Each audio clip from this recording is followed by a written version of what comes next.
আসসালামু আলাইকুম। প্রিয় দর্শক, অন্য মঞ্চের আলোচনায় আপনাদের সকলকে আমন্ত্রণ জানাচ্ছি। আসসালামু আলাইকুম। বঙ্গবন্ধুর হত্যাকাণ্ডের পর বাকশাল থেকে নতুন বাংলাদেশ আবার জেগে ওঠে শহীদ রাষ্ট্রপতি জিয়াউর রহমানের নেতৃত্বে। আপনি সেই শাসনকে সমালোচনা করতে পারেন, এমনকি বাকশাল আমলকেও সমালোচনা অনেকেই করেন, কিন্তু বাস্তবতা হচ্ছে অল ইনক্লুসিভ নির্বাচন না হলে বাংলাদেশের এক অংশের মানুষ ক্ষুব্ধ থাকে। এই ক্ষুব্ধ জনতাকে বৃদ্ধাঙ্গুলি দেখিয়ে রাজনীতি করে দেশে শান্তি আনা যায় না। তাই শহীদ রাষ্ট্রপতি জিয়াউর রহমান বহুদলীয় গণতন্ত্র প্রতিষ্ঠা করেছিলেন এবং প্রতিষ্ঠা করতে বাধ্য হয়েছিলেন, কারণ প্রত্যেকটি মেজর পলিটিক্যাল পার্টির নিজস্ব সমর্থক থাকে। রাজনৈতিক দলটির নেতৃত্বে সমস্যা দেখা দিলে বা দলটি কোনো ভুল করলে দলের নেতৃত্বে, শীর্ষ নেতৃত্বে বা আশেপাশের নেতৃত্বে, শীর্ষ নেতৃত্বের পুরো দলকে বা দলের যে আইডিওলজি সেটাকে আপনি বৃদ্ধাঙ্গুলি দেখিয়ে এগুতে পারবেন না, গণতন্ত্র প্রতিষ্ঠিত হবে না। আওয়ামী লীগ সরকারের পতন হয়েছিল। আওয়ামী লীগ সরকারের তৎকালীন যারা শীর্ষ নেতৃত্বে ছিল তারা অনেক ভুল করেছিল, সেটা সজীব ওয়াজেদ জয়ের কথাতেও বেরিয়ে এসছে যে এই আন্দোলন, যে আন্দোলনের পরে ফলে শেখ হাসিনা সরকারের পতন হয়েছিল, সে আন্দোলনটি মিসহ্যান্ডেলড হয়েছিল, তাই সরকারের পতন হয়েছে।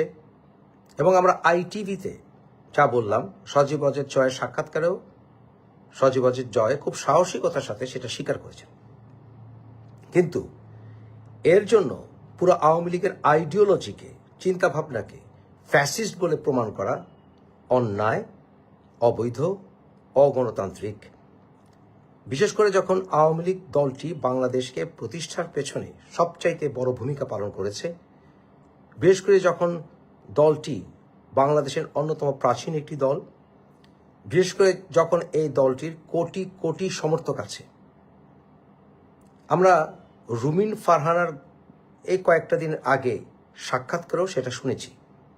তাই আমি সে অগাস্ট মাস থেকে বলে আসছি যে আমি জাতীয়তাবাদী চেতনায় বিশ্বাস করি, আমার রাজনৈতিক আদর্শ শহীদ রাষ্ট্রপতি জিয়াউর রহমান, আমি বঙ্গবন্ধুকে ভালোবাসি, ৭১-এ বিশ্বাস করি এবং অল ইনক্লুসিভ রাজনীতিতে বিশ্বাস করি। সবচাইতে আগে সেই সংগ্রাম আমি শুরু করেছি। আমি বলেছি সে যে দলেরই হোক, সেই দলের নেতৃত্বে কোনো সমস্যা থাকলে সুষ্ঠু বিচারে তার বিচার হোক, তাদের বিচার হোক, কিন্তু এর জন্য দলকে নিষিদ্ধ করা যায় না। এমনকি এই যে জামাতিরা যে রাজাকাররা, তাদের নেতৃত্বের বিচার হয়েছে, এর জন্য জামাতকেও নিষিদ্ধ করে দেওয়ার পক্ষে আমি ছিলাম না কখনো। আমি মনে করি সবাই রাজনীতি করুক, তাদের অতীত ভুল ত্রুটি ক্ষমা চেয়ে এগিয়ে যাক। বাংলাদেশে বর্তমানে বিএনপি নির্বাচনে সরকার গঠন করেছে, আমি সমর্থন দিয়েছি এবং বলেছি যে তারেক যেহেতু দলের প্রধান হিসেবে আছে এবং যেহেতু নির্বাচিত প্রধানমন্ত্রী হয়েছে, তাকে সমর্থন করা উচিত, সহায়তা করা উচিত এবং তার প্রতি অবশ্যই দৃষ্টি রাখা উচিত এবং কনস্ট্রাকটিভ সমালোচনা করা উচিত, কারণ দেশটিকে শান্ত করতে হবে। অথচ উত্তেজিত করে জনসমাজকে অরাজকতা কন্টিনিউ করলে দেশ ইররিভার্সিবলি ক্ষতিগ্রস্ত হবে। কিন্তু এটাও সত্য যে এই নির্বাচনে বিএনপিতে তো বটেই কিছু মানুষ নির্বাচিত হয়েছেন যারা ঋণখেলাপি এবং যাদের ব্যক্তিগত ক্যারেক্টার এবং গুন্ডাগিরি প্রমাণিত। সেটা অনেক দুঃখজনক। সেখানে নির্বাচনে এই লোকগুলোকে সিলেক্ট করা বিএনপির নেতা হিসাবে, এমপি হিসাবে ঠিক হয়নি। কিন্তু এর অর্থ এই নয় যে বিএনপিতে গ্রেট মানুষরা নেই, ভালো মানুষরা আছেন, অনেকে নির্বাচিত হয়েছেন।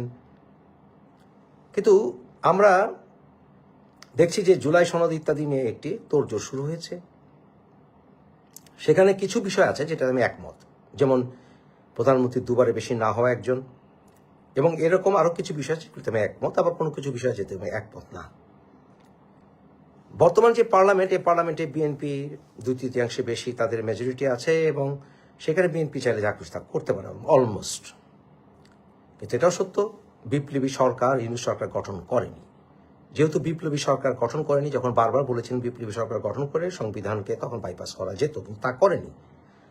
তাহলে এই যে আপনার যে গণভোট হয়েছিল হ্যাঁ বা না, এটা আসলে সাংবিধানিকভাবে এটা অবৈধ, সেটা আপনাদের আমি বলেছিলাম। সুতরাং আদালতে মামলা করলে এবং বর্তমানে বিএনপি সরকার সেটা অনুমোদন না দিলে এটা কোনো মতেই যতই চিৎকার করুক এটাকে জাস্টিফাই করা যাবে না। এমনকি বিএনপি দল যদি সেটাকে সই করেও থাকে, যদিও তারা উইথ ডিসেন্ট করেছিল, সই করে থাকলেও এটাকে আইনি বৈধতা দেওয়া যাবে না। তাই বিএনপি যদি এটাকে টোটালি ইগনোর করে, কিছু করার নেই, পার্লামেন্ট যা করার করবে। এটাই হচ্ছে এই গণভোটের ফল, কারণ এই গণভোট সম্পূর্ণ সাংবিধানিকভাবে হয়নি। তো যাই হোক, এখন আসুন আপনি কি করা যায়। দেশের 30 থেকে 35% মানুষ কমপক্ষে আওয়ামী লীগ করেন, এবং তারা অনেকে নিজেরাও আওয়ামী লীগের নেতাদের সুষ্ঠু বিচার হোক, তারা নিজেরাও চান। এরকম প্রহসনমূলক বিচার নয়, সুষ্ঠু বিচার হোক, এবং সেই সুষ্ঠু বিচারে বেরিয়ে আসুক কে কে অন্যায় করেছে। আওয়ামী লীগকে রাজনীতিতে ফিরিয়ে আনতে হবে এবং ফিরিয়ে আসতে দিতে হবে। যদি না আসে, দেশ কখনো শান্ত হবে না। আওয়ামী লীগ সরকারের ভুলের কারণে পুরো আওয়ামী লীগ দলটাকে ফ্যাসিস্ট বলে নিষিদ্ধ করলে দেশে কোনোদিন শান্তি আসবে না। এমনকি বিএনপি সরকারও সুষ্ঠুভাবে পরিচালিত হতে পারবে না। বাংলাদেশে যদি এই দুটো দল থাকে, অর্থাৎ বিএনপি এবং জামাত গোষ্ঠী, তাহলে একসময় যে কোনোভাবে ইলেকশন ম্যানিফেস্টেশন করে হোক, যেভাবে জবরদখল করে হোক, কেন্দ্র দখল করে হোক, ভোটার লিস্ট ম্যানিপুলেশন করে হোক, তারা ক্ষমতা আসার চেষ্টা করবে। বাংলাদেশের জামাত এবং তাদের গোষ্ঠী যদি ক্ষমতায় আসে, বাংলাদেশের স্বাধীনতার সূর্য অস্তমিত যাবে, সেটা আমরা মেনে নেব না।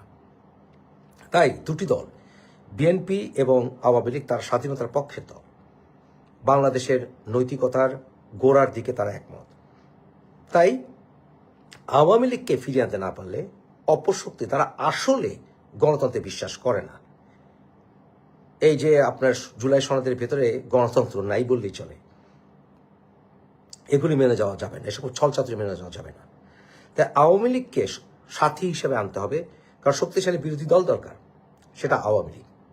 আওয়ামী লীগকে রাজনীতিতে ফিরিয়ে আসতে দিতে হলে তখনই শুধুমাত্র বহুদলীয় গণতন্ত্রের আদর্শ প্রতিষ্ঠিত হবে, বাংলাদেশের শান্তি আসবে, এবং এই সকল চিনাচমুণ্ড দলগুলো যে আসলেই চিনাচমুণ্ড দল, দুই ব্যক্তির দল, সেটা প্রমাণিত হয়ে যাবে। বিএনপি সরকারের উচিত হবে নিজেদের অবস্থান সুদৃঢ় করতে কনস্ট্রাকটিভ গণতান্ত্রিক সমালোচনাকে ফেস করতে হলে। আদারওয়াইজ এই যে এরা যেটা করবে, এটা গণতান্ত্রিক আন্দোলনে যাবে না। তো এরা শুধু জানে মার, কিলা, খুন কর, দখল কর, আগুন জ্বালিয়ে দে, এদেরকে বিএনপি ফেস করতে হবে। তাই গণতান্ত্রিক আন্দোলনে সাথী হিসেবে পেতে হলে রাজনীতিক ক্ষেত্রে তাদের বিরোধিতা হবে, সমালোচনা হবে।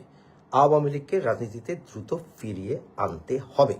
আদারওয়াইজ বিএনপি সরকার এদেরকে ট্যাকেল দিতে হয়রান হয়ে যাবে এবং তাদের পতন হয়ে যেতে পারে, যেটা এরা চায়। সুতরাং আমি মনে করি ইমিডিয়েটলি এই সকল কাজগুলো শুরু করা দরকার। জনগণ সিদ্ধান্ত নেবে। জনগণ, বিএনপি ভালো শাসন করলে বিএনপি বারবার ক্ষমতায় যাবে, এবং বিএনপির জোয়ার বইছে এখন। আওয়ামী লীগ ভুল করেছে, আওয়ামী লীগের সময় লাগবে ক্ষমতায় আসতে। তাদের অতীত ভুল স্বীকার করে এবং নেতৃত্বের ভুল স্বীকার করে সে রাস্তাটি বন্ধ করা উচিত নয়, অনুচিত। তাই আমি বলবো বিএনপি সরকারকে দ্রুত আওয়ামী লীগকে রাজনীতিতে ফিরিয়ে আনুন। সেটা আপনাদের জন্যই প্রয়োজন, গণতন্ত্রের জন্য প্রয়োজন, দেশের জন্য প্রয়োজন।